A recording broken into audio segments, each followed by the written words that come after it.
ሸባቦቻችንን ልጆቻችንን ወጣቶች አንደኛው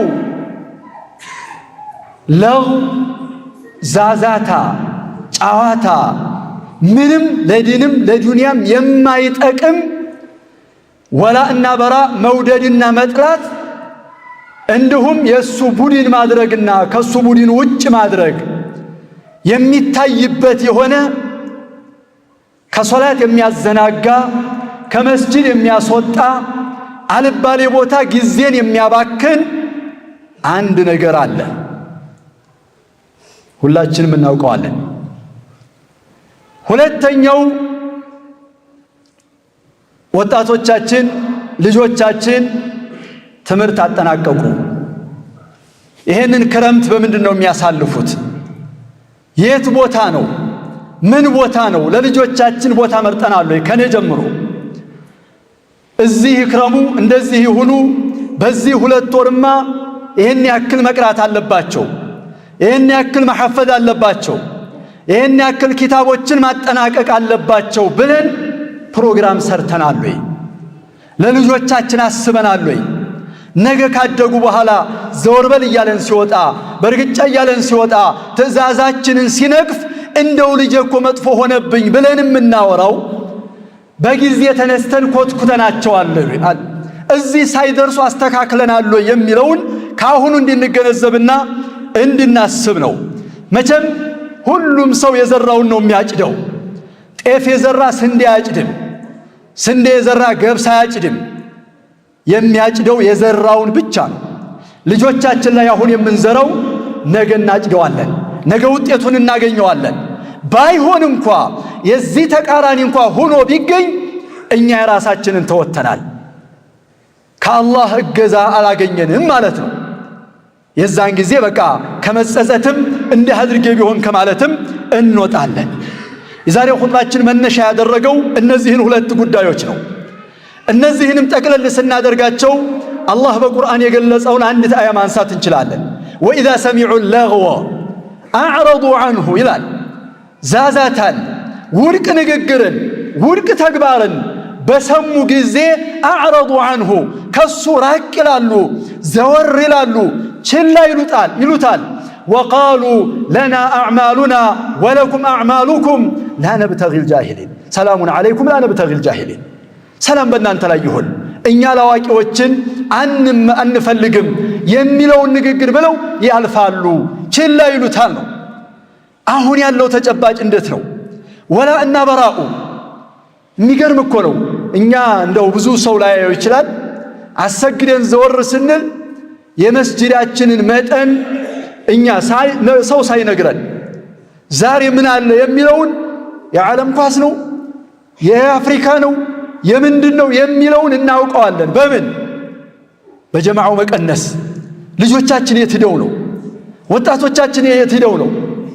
አንድ ሰው የሚገርም ከሆነ ሀገር መጥቶ እዚህ ከዒሻ በኋላ አንዳንድ ሐዲስ እንናገር ነበርና ደዕ ማ የሪቡክ ላ ማ ላ የሪቡክ ሚን ሑስኒ ኢስላሚል መርኢ ተርኩሁ ማ ላ ያዕኒህ የሚለውን ሐዲስ ሲተነተን ሰምቶ ድሮኔ ኳስ ወድ ነበር አለ። ወደ መስጂድ እየሄድኩኝ ጫጫታ ከሰማሁ ይሄማ ኳስ ነው ልና ገባለሁ። በዛው ቤተሰቦቼ መስጂድ ሂዷል ይላሉ፣ እኔ ግን ሌላ ቦታ ነኝ አለ። ይሄንን ሐዲስ ስሰማ ከዛ በኋላ ለካ ማላ ያዕኒ ነው ለኔ፣ ለካ ከአኺራ እያዘናጋኝ ነው እያወጣኝ ነው ብዬ ከዛን ቀን ጀምሮ ተወበትኩ አለ። ልጆቻችን የት ነው ያሉት? የት ነው የሚያመሹት? ሰሞኑን ጀማዓ እየሰገዱ ነው፣ ተከታትለናል፣ አይተናቸዋል። መስጂድ አሉ፣ ሶላት ላይ ቂራአት ላይ የት አለ ቀልባቸው? ተሰብስበው ሲያወሩ ቂራአት የሚቃሩ ይመስሉናል አይደል? የሚያወሩት ግን እከሌ ያሸነፈ፣ እከሌ ይሄን ያክል ጎል አስገባ፣ እከሌ እንደዚህ ነው የሚያወሩት። ወኢዛ ሰሚዑ ለግወ አዕረዱ ዐንሁ። ልጆቻችን ላይ ይህንን እየተከልን ነው ወይ? ይህን እያስተማርን ነው ወይ የሚለውን ነገር ልናውቅ ይገባል። ሁላችንም እንደምናውቀው ከሞት በኋላ እንቀሰቀሳለን። ሁላችንም በሰራነው ስራ እንመረመራለን፣ ከዛም እንመነዳለን። መልካም ስራ ባለቤቶቿን የምታስደስት ትሆንና እድለኞችም ይሆኑ አሉ። መጥፎ ስራ ሆኖ ባለቤቶቿን ደግሞ የምታዋርድና የምታከስራለች። ይህንንም አላህ በሁለት አያዎች ይገልጸዋል። አፈላ ያዕለሙ ኢዛ ቡዕሲረ ማ ፊል ቁቡር የሰው ልጅ አያውቅም እንዴ በቀብር ውስጥ ያለ ሙታን በሚቀሰቀስ ጊዜ ወሑሲለ ማ ፊ ሱዱር በደረት ውስጥ ያለ በሚገለጽበት ጊዜ ኢነ ረበሁም ቢሂም የውመኢዝን ለኸቢር ጌታችሁ ውስጥ አዋቂ ነው በዛን ጊዜ የሚለውን አላህ ሱብሓነሁ ወተዓላ በዚህ መልኩ ያስቀምጠዋልና ስራችንን ነው የምናገኘው። የሰው ልጅ ከዲኑም ጥቅም ከዱንያውም ጥቅም የሚያታልሉ ነገሮች በንግግርም ሆነ በማድመጥ እንዲሁም በተግባር ላይ በተመሰረተ ዛዛታ ነው፣ ውድቅ ንግግር ነው፣ ውድቅ ተግባር ነው። እነዚህን ነገሮች ምላስ በውድቅ ነገር ላይ ከተጠመደችና ቢዚ ከሆነች አላህን ከማስታወስ ቁርአን ከመቅራት በየትኛው ምላስ ይቀራል? እንዲሁም ሌሎቹም ሰውነትም በዚህ ከተሻገሉ خلاص ጆሮ ምንም በዚሁ ላይ መሽጉል ከሆነ በምንድነው እንትን የሚገባው ነው። ስለዚህ ለዲናችንም የማይጠቅም ለዱንያችንም የማይጠቅም ውድቅ ተግባርና ውድቅ ንግግርን ስንሰማ ዘወር ማለት ይኖርብናል። እንዲሁም ወደ ሐራምም ሊረማመድ ይችላል፣ ወደ ሐራምም ሊሸጋገርም ይችላል። ይህንን ዑለሞች የሰጡትን ፈትዋ በማየት ኳስ መጫወት ኳስን መመልከት እንዴት ይታያል የሚል ትንታኔ ተሰጥቶታል። ታላላቅ ዑለሞች ፈትዋ ሰጥተውበታል።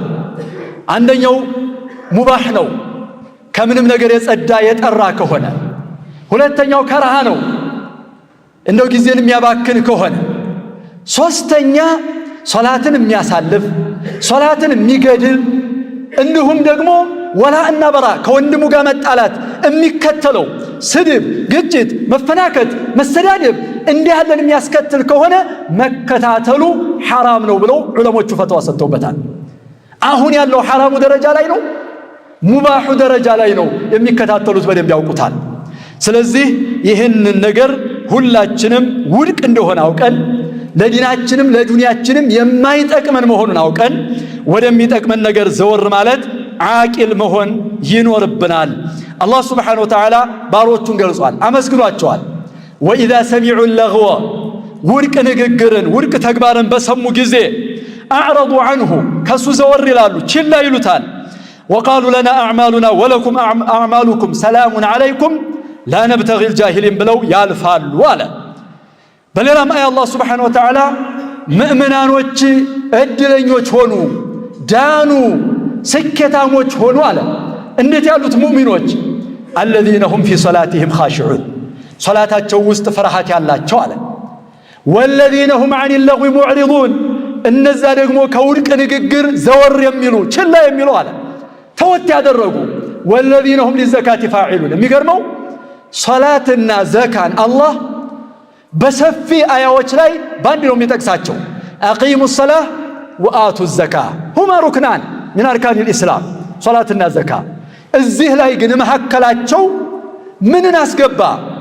ከዛዛታ፣ ከጨዋታ፣ ካልባሌ፣ ከውድቅ ንግግር፣ ከውድቅ ተግባር ዘወር ማለት መካከል አስገባ። ለምንድን ነው? ወሃዛ ዩምቢ ይህ የሚያሳየው ነገር ትልቅነቱን ነው፣ ወሳኝነቱን ነው። እንደ ሶላት እንደሚታሰብና እንደ ዘካ እንደሚቆጠር ሁላችንም እንድናውቀው እንድንገነዘበው ነው አላህ በዚህ መካከል ያስቀመጠው። ለምን ባልባሌ ነገር ላይ የተጠመደ ሰው ሶላቱን በአግባቡ አይሰገድም፣ ዘካውን በአግባቡ አይወጣም፣ ስራውም አልተሰራም ማለት ነው። ለዚህ ነው አላህ ሱብሓነሁ ወተዓላ ወዒባዱ ረሕማን ብሎ ባሮቹን አነሳ። የኔ ባሮች እነዚህ ናቸው፣ እነዚህን ባህሪያት ያሟሉ ናቸው። ከነዛ ውስጥ ወለዚነ ላ የሽሃዱነ ዙር ውሸትን ቅጥፈትን የማይመሰክሩ ናቸው፣ የውሸት ምስክር ሆነው የማይቀርቡ ናቸው አለ። ወኢዛ መሩ ቢለግዊ መሩ ኪራማ አለ። በውድቅ አካባቢ ውድቅ ንግግር አካባቢ ሲያልፉ ደግሞ ክቡር ሁነው የተከበሩ ሁነው የሚያልፉ ናቸው አለ። እኛን አይደለም የሚመለከተው። ወለቀድ አሙሩ ዐለ ለኢሚ የሱቡኒ ፈመضይቱ ثመ ተቁልቱ ላ ያዕኒኒ በወራዳ በምን በአጠገብ አልፋለሁ አለ። ከእሱ አጠገብ ሳልፍ እኔን አይደለም የሻውና ያሰበው ብዬ አለፍላለሁኝ እንደሚለው አጋጣሚ እንኳ ቢያጋጥማቸው ጆሮ ሳይሰጡ ከበሩ ሆነው የሚያልፉ ናቸው ብሎ አላህ መስክሯል። ስለዚህ እነዚህን ነገሮች ሁሉ ውድቅ ነገር ላይ ልጆቻችን እንዳይገነቡ ልጆቻችን እንዳይለምዱ ካሁኑ ጥንቃቄ ማድረግና ወደፊቱን የሁለት ወይም የሶስት ወራቶችን ጊዜ በደንብ አድርገን ልናስብበት ይገባል የሚል ከኔ ጀምሮ ለእናንተም ለእኔም በቅድሚያ አደራ ለመስጠት ነው። አላህ ሱብሓነሁ ወተዓላ ከምርጡ ባሮቹ አላህ ያድርገን። ዒባዱር ረሕማን ብሎ ከቆጠራቸው ውስጥ አላህ ይመድበን። ለልጆቻችን ከሚያስቡ ሰዎች አላህ ያድርገን። ለልጆቻችን በጥሩ ተርቢያ ከሚያሳድጉ አላህ ያድርገን። ልጆቻችን አድገው ጥሩ ልጆች ሆነው ውጤታቸውን በዱንያም በአኺራም የምንጠቀም አላህ ያድርገን። አላ ወሰሉ ወሰሊሙ ረሒመኩሙላህ ዐላ ረሕመቲል ሙህዳህ ወኒዕመቲል ሙስዳህ ነቢይኩም ሙሐመድ ብን ዓብድላህ ከማ አመረኩም ቢዛሊከ አልመውላ ጀለ ፊ ዑላህ فقال عز من قائل إن الله وملائكته يصلون على النبي يا أيها الذين آمنوا صلوا عليه وسلموا تسليما اللهم صل على محمد وعلى آل محمد كما صليت على إبراهيم وعلى آل إبراهيم إنك حميد مجيد وبارك على محمد وعلى آل محمد